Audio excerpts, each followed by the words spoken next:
Good evening, and we begin with a CityNews exclusive. And let's be clear about this story. It is not about any particular religion or any particular person. It is, however, a story about the freedom of religion versus a mother's right to know who's driving her children to school. Here's Tammy Sutherland with a story many of us are going to be talking about. Just as the parent, I'm concerned that I don't know who's driving them. I know the other bus drivers. I know them by face. I know them by name. So I can easily identify them. If we're out in the mall, I know who they are.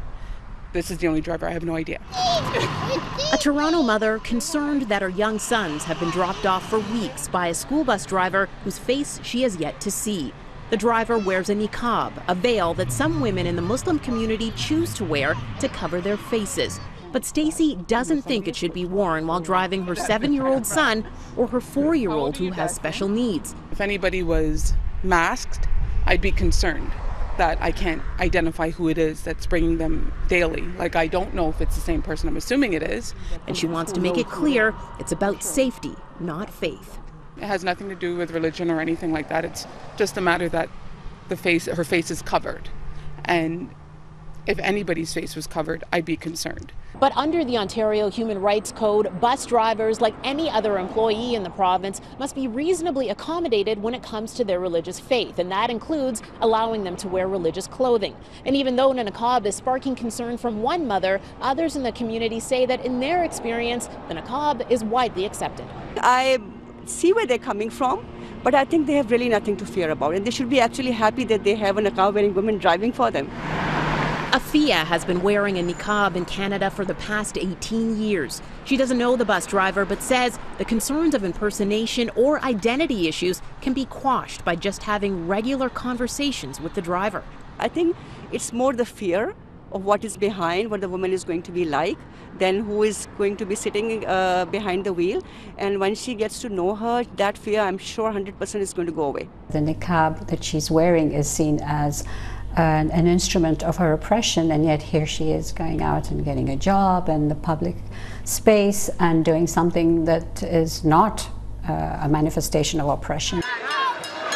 Niqabs have sparked controversy in the past, with protests against a Quebec law that bans women wearing the veils from receiving or providing public service.